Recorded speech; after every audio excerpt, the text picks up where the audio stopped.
नमस्कार। आज हम वसंत भाग 2 कक्षा 7 के लिए हिंदी की पाठ्य पुस्तक का अध्ययन करेंगे। आज के हमारे पाठ का नाम है हिमालय की बेटियां और इसके लेखक हैं नागार्जुन। यह पाठ लेखक नागार्जुन ने लिखा है, जिसमें उन्होंने हिमालय और उससे निकलने वाली नदियों के बारे में बताया है।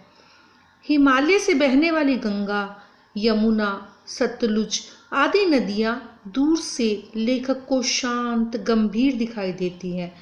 लेखक के मन में इनके प्रति श्रद्धा के भाव थे। जब लेखक ने इन नदियों को हिमालय के कंधे पर चढ़कर देखा, अर्थात हिमालय के ऊपर से देखा, तो उन्हें लगा ये तो काफी पतली हैं, जो समतल मैदानों में विशाल दिखाई देती थी। लेखक को हिमालय की इन बेटियों की बाल लीलाओं को देखकर आश्चर्य होता है। हिमालय की इन बेटियों का न जाने कौन सा लक्ष्य है, जो इस प्रकार से बेचैन होकर बह रही हैं। नदियां बर्फ की पहाड़ियों में, घाटियों में और चोटियों पर लीलाएं करती हैं। लेखक को लगता है देवदार, चीड़, सरसों, चिनार आदि के जंगलों में पहुंचकर शायद इन नदियों को अपनी बीती बातें याद आ जाती होंगी। सिंधु और ब्रह्मपुत्र दो महानदियां हिमालय से निकलकर समुद्र में मिल जाती हैं। हिमालय को ससुर और समुद्र को उसका दामाद कहने में भी लेखक को कोई हिचक नहीं होती। कालिदास के यक्ष ने अपने मेघदूत से कहा था कि बेतवा नदी को प्रेम का विनिमय देते जाना, जिससे पता चलता है कि कालिदास जैसे महान कवि को भी नदियों का सजीव रूप पसंद था। काका कालेलकर ने भी नदियों को लोक माता कहा है, लेकिन लेखक इन्हें माता से पहले बेटियों के रूप में देखते हैं। कई कवियों ने इन्हें बहनों के रूप में भी देखा है। लेखक जब तिब्बत गया तब उसका मन उदास था। उसी समय लेखक सतलुज नदी में पैर लटकाकर बैठ गया और उसने एक गीत गुनगुनाया।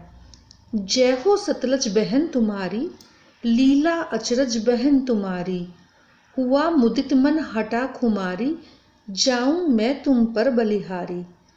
तुम बेटी यह बाप हिमालय, चिंतित पर चुपचाप हिमालय, प्रकृति नटी के चित्रित पट पर, अनुपम अद्भुत छाप हिमालय, जय हो सतलुज बहन तुम्हारी।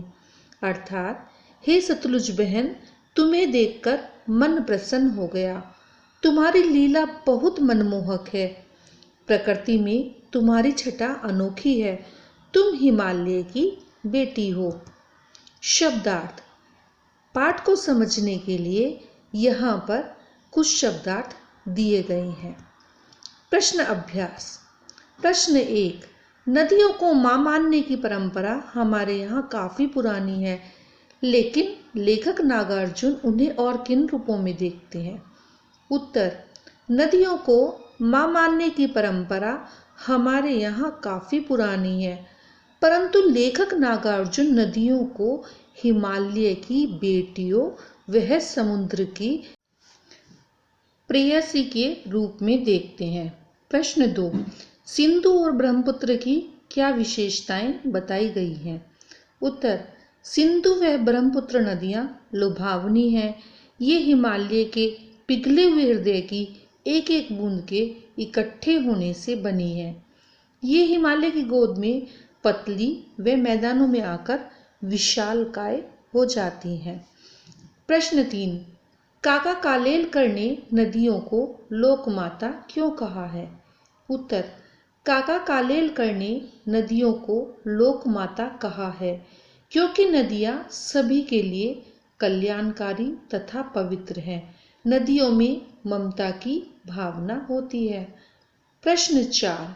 हिमालय की यात्रा में लेखक ने किन किन की प्रशंसा की है? उत्तर।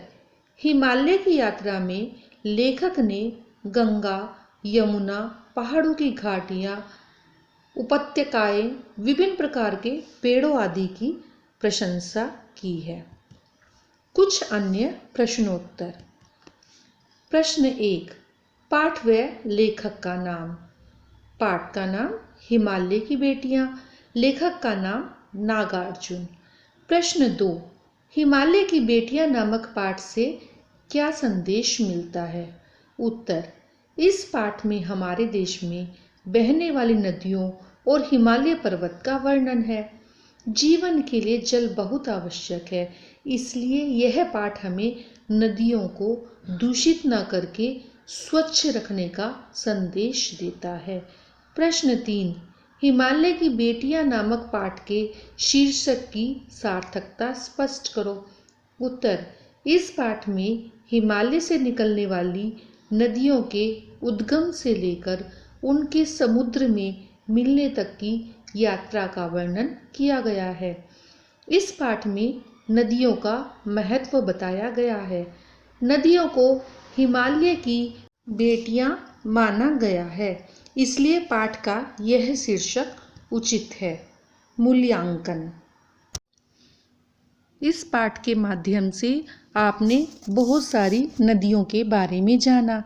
अब मैं आपको बताऊंगी गंगा नदी के विषय में, जिसे मोक्ष का द्वार भी कहा जाता है और हर भारतीय इसे माँ की तरह पूजता है। कहा जाता है कि गंगा सीधे देवलोक से आई है। अब मैं आपको बताऊंगी कि गंगा का अवतरण पृथ्वी पर किस प्रकार से हुआ। सूर्यवंशी राजा दिलीप के पुत्र भागीरथ हिमालय पर तपस्या कर रहे थे। वे गंगा नदी को धरती पर लाना चाहते थे। उनके पूर्वज कपिल मुनि के शाप से भस्म हो गए थे।